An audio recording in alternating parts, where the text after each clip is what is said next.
News every 15 minutes, weather every 10, and sports twice an hour. Newstalk KGVO, AM 1290 and 101.5 FM. You're listening to Montana Morning with Peter Christian.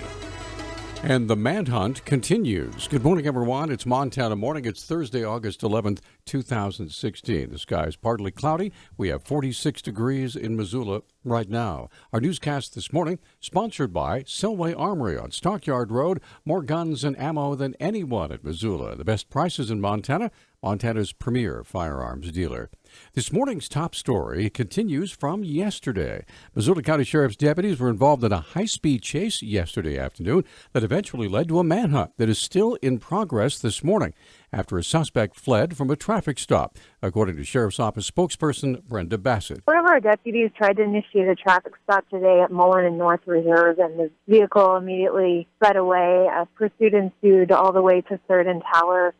Dispatch is reporting that the driver was going over 100 miles per hour at some points of this chase. They ended up kind of crashing into an area of 3rd and Tower. After the vehicle crashed into some trees and brush, the suspect driver fled the scene, while the passenger was apprehended by pursuing law enforcement.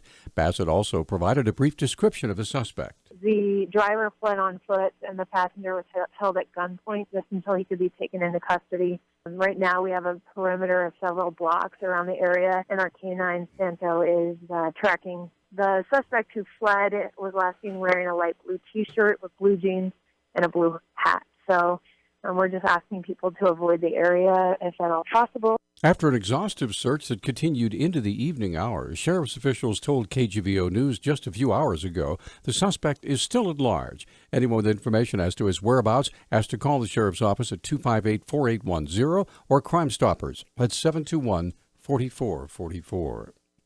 A 19-year-old South Dakota man is hospitalized in critical condition after falling while climbing the highest mountain peak in Montana. Harborview Medical Center spokeswoman Susan Gregg told the Billings Gazette that Craig Feifel of Rapid City was in critical condition Tuesday and being treated for a severe head injury. Feifel was injured Monday morning at a fall on Granite Peak, a 12,800-foot peak in the Beartooth Range north of Cook City. He was flown to a Billings hospital and from there transferred to Seattle. Feifel is the son of South Dakota's 7th Circuit Court judges Craig Feifel and Jane Whip Feifel. A Burlington Northern Santa Fe locomotive caught fire just outside Alberton at about 5:30 p.m. on Tuesday, causing the freight train to be delayed for several hours. Mel Holtz, spokesman for the Frenchtown Fire Department, said the fire was a real challenge to fight. This was particularly tricky because it's a diesel-electric locomotive, so we weren't able to spray water on it right away. We had to go through a shutdown procedure.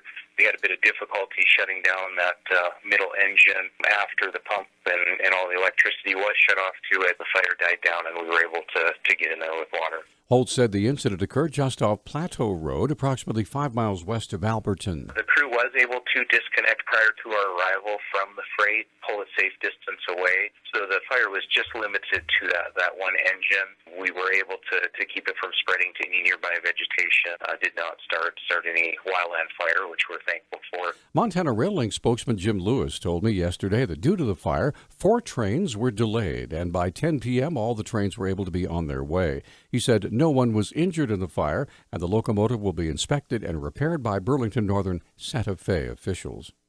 The president of a bankrupt Great Falls company that owned and operated restaurants in 3 states has been charged with securities fraud for soliciting $4.5 million from investors without telling them the business was struggling and without registering the investments with the state.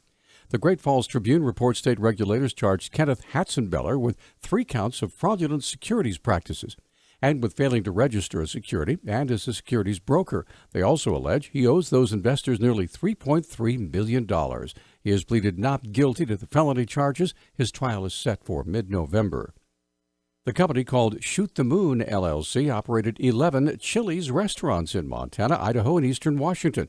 It filed for Chapter 11 bankruptcy reorganization in October of 2015, listing $22.7 million in assets and $24 million in debt. The Roaring Lion fire is currently at about 60% containment, but Fire Information Officer Nathan Kaluski says that amount of containment is unlikely to increase. The management philosophy that we're using for this fire is kind of a split philosophy. So typically fire managers will go for 100% containment, and that's great for fires that are sort of out in the public area affecting a lot of resources or values at risk. Our fire, however, is half in the wilderness area and half in what we refer to as the urban interface, where homes and structures are threatened. The fire still burning in the wilderness area will be treated as kind of a controlled burn. For the portion of the fire that's in the wilderness area, we're using what's called a confinement strategy. We've located some geographic references, and we're just going to try to keep the fire within those bounds. We're not necessarily going along the fire edge, putting all the fire out. That way, the wilderness area gets the ecological benefits of allowing that fire to burn, building new habitat for animals and plant species, stuff like that. Zalewski says he expects the new Type 3 management team that took over the fire yesterday evening to stay in place at least through this weekend. Firefighters are headed to battle a new fire in northwest Wyoming. The fire in the Shoshone National Forest started Tuesday and has burned about 1 square mile, about 30 miles northwest of Cody. Nearby scattered rural residents have been evacuated from that area. Elsewhere in Wyoming, firefighters are mopping up fires burning in the Shoshone Forest northwest of Du Bois and in the Bridger-Teton National Forest southeast of Jackson. And 2 small fires in the backcountry areas of Yellowstone Park are being allowed to burn. Red flag warnings were posted yesterday for a large part of central and southern Wyoming. Cooler weather is bringing an end to most of the hoot owl fishing restrictions in western Montana. Fish, Wildlife, and Parks Fisheries Manager Pat Saffel explains. Temperatures aren't getting as hot in the rivers, so that combination of cooler water and not expecting to get too hot in the future kind of allowed us to lift the fishing restrictions on the Blackfoot River and some of the affected tributaries, and then the Bitterroot River below Tucker Crossing. Saffel says some areas will continue to keep their hoot owl restrictions. The upper Clark Fork, and that's the Clark Fork above Rock Creek and Silverbow Creek, it's typically warmer there than other waters in the region, and we're just having some really low flows, so we've decided to hang on to those areas. Saffel said there's no need for anglers to wait until the weekend. The relaxed restrictions go into effect immediately. State wildlife officials believe 2 grizzly bears preyed on sheep in the Sweetgrass Hills in north-central Montana. Fish, Wildlife, and Parks spokesman Bruce Ouchley told the Great Falls Tribune 13 sheep were killed at a ranch last week, but wildlife officials were unable to trap those particular bears. Grizzly bears along the Rocky Mountain front have been expanding onto the prairies to the east for several years.